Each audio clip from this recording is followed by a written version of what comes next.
As we will fly, we will travel far over the land and sea. We work with one another to make the world a better place for you and me. That's what we may be small, but together we are strong. We're mighty, brave, and smart. Glorious and calm, soaring as a team, guided by our heart.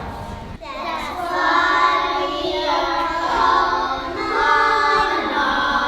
monarchs. Give me In schools and in parenting, we just get super caught up in what's next. Like from the time that our babies are born, we're thinking, what's the next milestone? When are they going to eat solid foods? How are they going to be able to hold their head up? When are they going to crawl? When are they going to talk? And it's not just comparing that child to your expectation of them, just individually. You look at children around you and parents around you, and what are their children accomplishing? And it starts from infancy, which is just crazy to me. And then it just continues. So you can get caught up wasting childhood because you're just waiting for the next thing, the next milestone. And we see that especially in schools, not just elementary schools, like starting in preschool. Children sitting down and being expected to do worksheets and being expected to only play outside for 20 to 30 minutes a day because they're expected to learn their alphabet and write their name and learn how to hold a pencil, and it's not developmentally appropriate. We just force it on our children because we want to see results. So the concept of childhood is not a race is that we believe children will naturally develop the skills and the traits that they need if they're exposed to it. So we want to give children the opportunity to slow down and to still develop, still learn and still grow, but cherish those moments, not rush them. Whenever we opened Nature Field, it was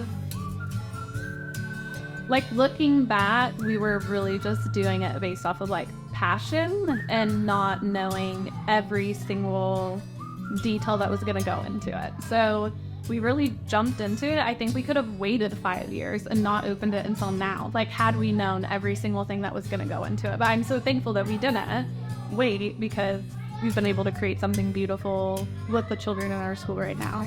I feel like we didn't know what we were getting ourselves into. We didn't know how big the school was going to get, all the challenges, but also like all the fun memories we made. It's just great coming here, having fun with the kids. I wouldn't change it for the world.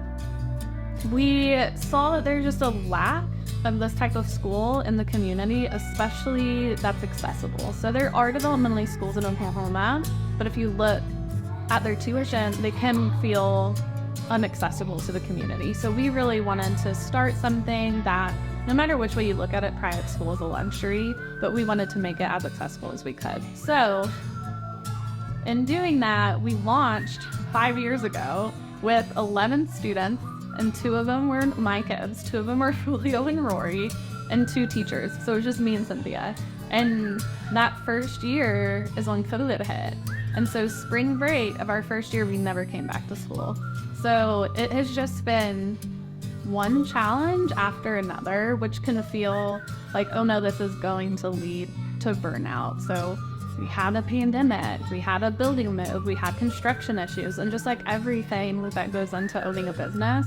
But there have been moments of joy and success every single day since we've opened. Whenever we opened and we had 11 kids to now when we have almost 100 kids, there has been reason to continue doing this thing since the first day. And since through all of our trials and through all of the hurdles we've had to jump, it's just been life-giving just being here with the students every day.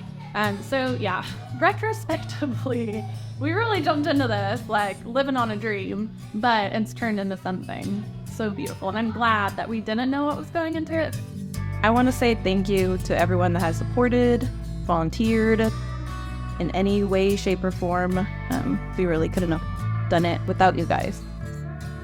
We are a small school, I've toured several schools just for inspiration, like not just in Oklahoma and other states, because I just always want to see what are people doing, what's right, how can we learn from them, how can we grow.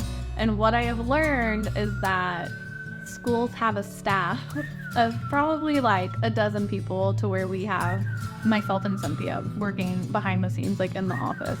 The only reason that is feasible is because of parent involvement, the family engagement committee, volunteers coming in and working on the garden constantly, day in and day out, people coming in and cleaning, people coming in and planning events like the gala or the dance-a-thon, or helping with school parties. We're not going to forever just have 2 people on staff, but we're able right now to maintain a small staff because of parent support. And it's been, without question, anytime you ask for help, parents show up. I never hesitate to ask, because I always know that they will be available and will be willing. The magnitude of involvement that we have, I don't think anyone would expect at any school. Like, the amount of involvement that we have is surprising. It's shocking for anybody, not just for this school. We're not just lucky to have as many volunteers as we have at Nature Field. In this field, you don't have as much parent involvement typically as we do. And I really do think and say that Nature Field is a community, and that's not just because of the students and the teacher relationship, it's because of the parents as well.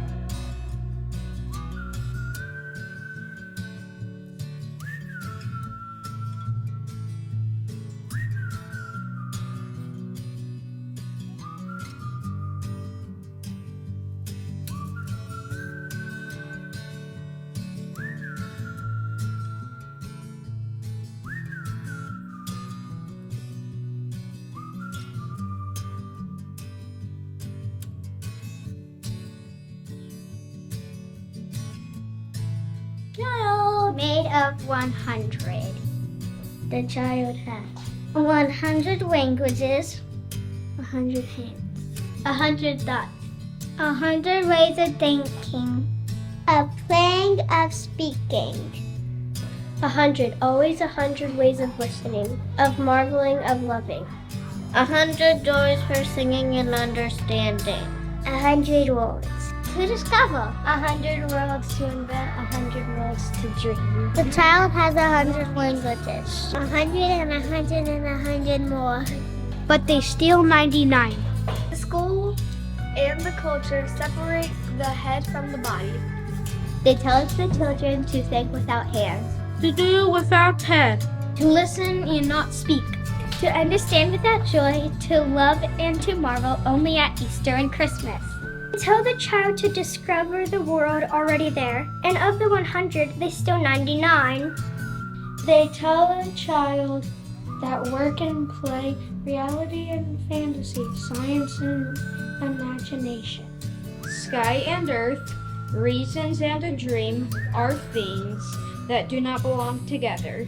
And thus they tell the child the 100 is not there, and the child says, "No, wait, the 100 is there."